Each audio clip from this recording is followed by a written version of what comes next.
Diagnostik kesulitan belajar. Pengertian konsep diagnostik kesulitan belajar.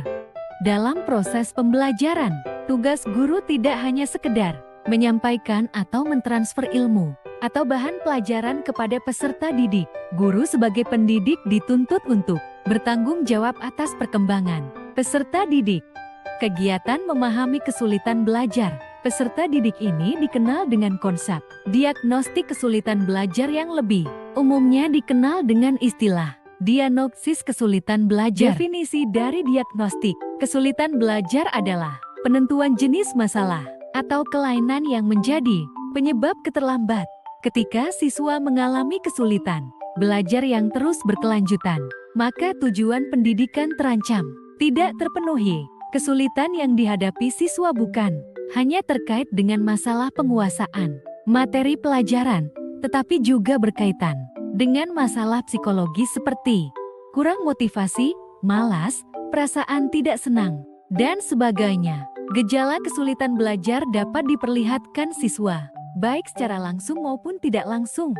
Gejala tersebut tampak pada saat mempersiapkan diri menerima pelajaran, selama proses belajar dan sesudah proses belajar berlangsung. Gejala yang tampak selama proses belajar seperti kurang atau sulit memahami konsep-konsep baru, sering merasa sakit kepala, sakit perut dan perasaan tidak enak lainnya, kurang peka, cepat lelah, sering melamun, sulit memusatkan perhatian yang agak lemah kalau pada saat berbicara. Faktor-faktor penyebab timbulnya kesulitan belajar. Faktor-faktor penyebab timbulnya kesulitan belajar terdiri atas dua macam. Pertama, faktor intern siswa. A. Bersifat kognitif. B. Bersifat afektif. C. Bersifat psikomotor. Kedua, faktor ekstern siswa. Faktor ini dapat dibagi tiga macam, yaitu A. Lingkungan keluarga. B. Lingkungan perkampungan atau masyarakat. C. Lingkungan sekolah. Macam-macam kesulitan belajar.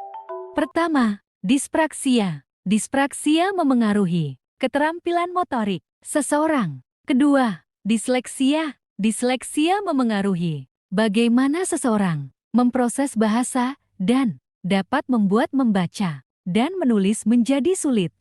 Ketiga, disgrafia. Disgrafia memengaruhi kemampuan menulis seseorang. Keempat, diskalkulia. Diskalkulia memengaruhi kemampuan seseorang untuk melakukan matematika.